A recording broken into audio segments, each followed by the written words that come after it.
दूर तक का कोई ताल्लुक नहीं है और मेरा ख्याल है मीडिया को ऐसी बातों पे कान धरना ही नहीं चाहिए।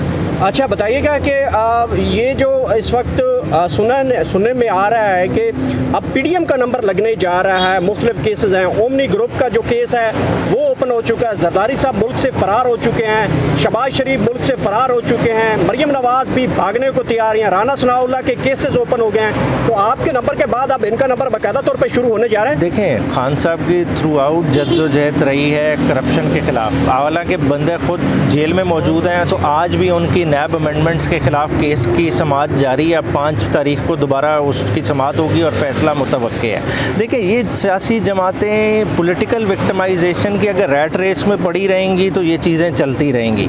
देखें, एस्टैब्लिशमेंट को तो चाहिए ही ऐसा फील्ड कि जहाँ कोई सियासी जमात रहे ही नहीं।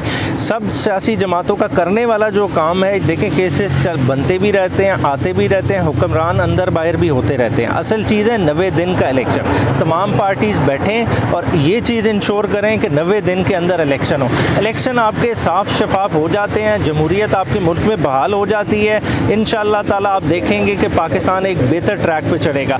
आपको कोई भी केसेस का किसी को डर नहीं रहेगा। अगर कोई केसेस सही हैं वो थ्रू प्रोसेस ऑफ कोर्ट साबित हो जाएंगे और जिनको सज़ा होनी होगी। अच्छा नाज़िर साहब बताइएगा कि एक खबर बड़ी गर्दिश कर रही है कि बुकला की तहरीक जो है वो शरअ दस्तूर की तरफ आना चाह रही है। क्या इस खबर में सदाकत है? बुकला के दरमियान ये चीज़ पाई जाती है?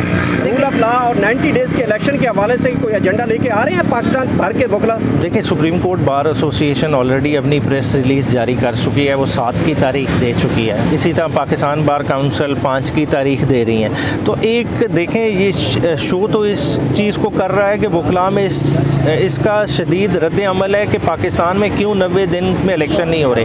पहले 14 मई की तारीख दी गई थी, कहाँ 14 मई, आज हम 1 सितंबर में खड़े हैं। ना पंजाब में इलेक्शन हुए, ना KPK में इलेक्शन हुए, और उसके बाद तमाम असेंबलियाँ भी डिसॉल्व कर दी गई और उनके भी इलेक्शन आपको 90 दिन में होते नज़र नहीं आ रहे। तो बीइंग गार्डियन ऑफ लॉ, तो ये हर कानूनदान का फ़र्ज़ बनता है कि वो कॉन्स्टिट्यूशन प्रोटेक्शन के लिए आवाज़ उठाए, इर्रिस्पेक्टिव कि उसका किस पार्टी से ताल्लुक़ है। तो वकला तंजीमों ने जो आवाज़ उठाई है, being a worker of Pakistan Tehreek Insaf, हम भी इसे बैक करते हैं। दूसरी सियासी जमातों के वकीलों को भी बैक करना चाहिए और ऐसी कोई भी मूव होती है हम उसके पीछे खड़े हों। Thank you so much. Thank you. खुद से जानबूझ के शुरू से ही चाहती थी कि आज इस पर समाअत हो ही ना। आपको लगता है कि ये केस इस काबिल है कि समाअत होगी तो टिक पाएगा? सर, केस बुनियादी तौर पे अगर देखा जाए केस का सर पैर ही नहीं है। अगर देखा जाए, वकूआ बनाते हैं मार्च 2022 का।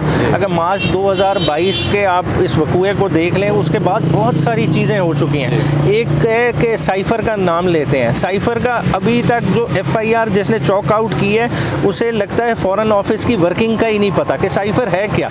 वो बेसिकली एक डिप्लोमेटिक केबल है और डिप्लोमेटिक केबल लिख कौन रहा है? वो आपका एम्बेसडर लिख रहा है, वो यहाँ इतला दे रहा है कि मेरी वहाँ क्या कॉन्वर्सेशन हुई। ये पोर्ट्रे किस तरह कर रहे हैं कि जैसे कोई अमेरिका के कोई राज हमने फाश कर दिया है, कोई अमेरिका ने हमें कोई राज दिए। देखिए, फ़ॉरेन पॉलिसी कौन गवर्न करता है मुल्क की? फ़ॉरेन पॉलिसी स्टेटमेंट देनी होती है प्राइम मिनिस्टर ने और फॉरेन मिनिस्टर ने, और उन्होंने उसी पे असर्ट किया कि कोई किस तरह से हमें डिमीन कर सकता है, हमारे मुल्क में कोई किस तरह से इंटरफेयर कर सकता है, और वो कहे कि ऐसे करो, इसे हटा दो वरना तुम्हारे साथ बुरा होगा। पॉलिटिकल गवर्नमेंट भी नहीं है इस वक्त, तो साइफर के ऊपर अब सियासत क्यों खेली जा रही है और इसका फ़ायदा किसको होगा? साइफ़र का फ़ायदा किसी को भी नहीं होना अल्टीमेटली। देखें, इमरान खान की पोजीशन बहुत वाज़े, ये वक्ती तौर पे की है कि शायद पॉलिटिकल कुछ पार्टीज़ का सोच है कि खान साहब कुछ देर अंदर रह जाएं, इलेक्टोरल रेस में हिस्सा ना ले सकें तो खान साहब की शायद पॉलिटिक्स को डेंट पहुँचे। मगर मैं समझता हूँ कि खान साहब की पॉलिटिक्स अब उनसे बालातर हो गई है। जो PTI का वोटर है वो अपना माइंड बना चुका है। अब कैंपेन हो या ना हो, जिस वक्त भी इलेक्शन हो, उन्होंने बैलेट पेपर पे अपना गुस्सा निकालना है। चलो, बहुत शुक्रिया, थैंक यू।